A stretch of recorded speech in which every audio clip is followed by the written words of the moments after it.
విశ్వక్సేన్ని ప్రేమిస్తారు, అది తెలిసిన విషయమే. కాకపోతే మీరు ఎలాంటి అంటే ఎవరితో హుక్ అవ్వాలనుకుంటున్నారు, ఎవరిని పెళ్లి చేసుకోవాలనుకుంటున్నారు, ఎవరిని కిల్ చేద్దాం అనుకుంటున్నారు? Hook, marry, kill. సరే నేను ఒక పేరు చెప్తా, దాన్ని ఏమంటారు? ఒక్క నిమిషం. రాముడు వచ్చి విల్లు, దాన్ని ఏమంటారు? రాముడు వచ్చి విల్లిస్తారు. ఈ స్వయంవరం ఏంది ఇప్పుడు?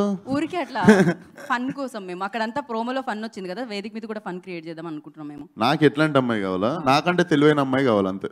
మీకంటే తెలివైన అమ్మాయి కావాలా? వేరే పేర్లు ఏమి? నేను హీరోయిన్ల పేరు ఇద్దాం అనుకుంటున్నా, హీరోయిన్ల పేర్లు ఇద్దాం అనుకున్నా నేను. అవునా? శ్రీలీల, ఎవరెవరి పేరు చెప్తాను చెప్పండి. శ్రీలీల, కృతి, నివేతా థామస్, వీళ్ళ ముగ్గురులో ఎవరిని పెళ్లి? ఇంకొక పేరు వినా? ఈషా రెప్ప. ఇంకో 4-5 ఇవ్వచ్చు. 4 ఇచ్చి అట్లే 10 ఇస్తే వాళ్ళని చూస్ చేసుకుంటా. అలా కాదు, ఇందులో ఎవరిని సరదా కూడా 10 ఇయ్యరా? ఇవ్వాలని అనుకోవట్లేదు మేము, ఇక్కడతోనే చూస్ చేసుకోవాలి మీరు. లేదు, 4 ఆప్షన్లు అయితే లేవు. మీరు ఇచ్చిన 4 ఆప్షన్లు అయితే ఐఎమ్ నాట్ ఇంట్రెస్టెడ్. అసలు ఏది లేదా? మ్యారేజ్ లేదు, హుక్ లేదు, కిల్ లేదు, ఎవరు లేదు. మీరు ఇచ్చిన 4 పేర్లలో అయితే లేదు. అమ్మో, ఆ హీరోయిన్ నా మీద పగబెట్టేస్తారు అనవసరంగా. నేను ఎవరి పేర్లు చెప్పాను? మీరే చెప్పింది 4 పేర్లు. ఓకేనా?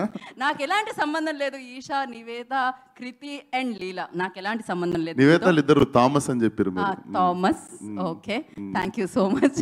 అండ్ ఆలస్యం చేయకుండా మనం Q&Aకి వెళ్దాం. దానికంటే ముందు ఫస్ట్ టైం హోస్ట్ చేయడం జరిగింది. అండ్ ఆహాతో అండ్ ఫ్రీమాంటల్తో అసోసియేషన్ ఎలా అనిపించింది?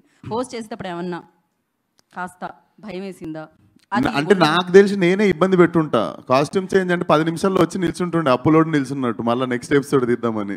ఓకే, అన్నిటికంటే టఫెస్ట్ అరే తిన్నీరా, కూర్చొనిరా, ప్లీజ్ రా అన్నట్టు మొక్కలు పెడుతుండే వీళ్ళు.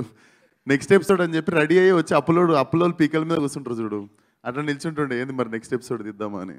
సో ఆ విధంగా నేనే ఇబ్బంది పెట్టుంటా. అంతేనా? ఇది ఎగ్జాక్ట్లీ నిజం. ఫస్ట్ డే షూట్లో ఒక ఎపిసోడ్ అయిపోయింది. శ్రావణి గారు, మాధురి, నేను, మేమందరం కూర్చొని ఓకే ఇప్పుడు బ్రేక్ ఉంటుంది అని చెప్పి కూర్చున్నాము. కరెక్ట్ ఒక 7-8 మినిట్స్లో రెడీ అయిపోయి మళ్ళీ వచ్చి ఇట్లా నడుచుకుంటూ వెళ్ళిపోతున్నాడు లోపలికి. అదేంటి అప్పుడే స్టార్ట్ చేయాలని అందరం లేచి మళ్ళీ స్టార్ట్ చేసాం. అంటే నాకు ఎట్లుంటుంది అంటే ఫినిష్ చేస్తే ఇంటికి వెళ్ళిపోవచ్చు.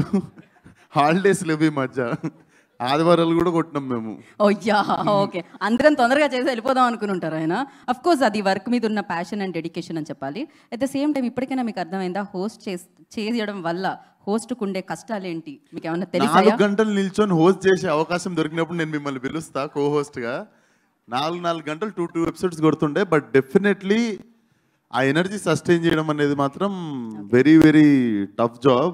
Hats off to you, hats off to Suma garu, hats off to Pradeep, hats off to so many host in our industry. అసలు అందరూ నిజంగా అందరికి దండం పెట్టాలి. ఓకే, దండ లేకపోయినా పర్వాలేదు. Thank you so much. అప్పుడే దండ వేసుకోవాలనుకోవట్లేదు. And thank you Vishwak. Thank you. మీరు ఎప్పుడు వేసుకుంటారు దండ? ఏంటంట? మీరు నాకు పెట్టిరుగా ఫిట్టింగ్. ఇది నాకే వచ్చిందా? లేదు, ఇది దాస్కా ఇలా. మీరు చేసుకున్న 5 సంవత్సరాలకు నేను చేసుకుంటా. Answer finish. ఇది తిరిగి నా దగ్గరికి వస్తుంది కాబట్టి నేను దాని గురించి మాట్లాడను. No comments. చట్టం దాని పని చేసుకొని వెళ్ళిపోతూ ఉంటుంది. And thank you Vishwak. ఇప్పుడు మన మీడియా దాని పని చేసుకొని వెళ్ళిపోతూ ఉంటారు కాబట్టి మీడియాకి కాస్త మీరు క్వశ్చన్స్ అడిగే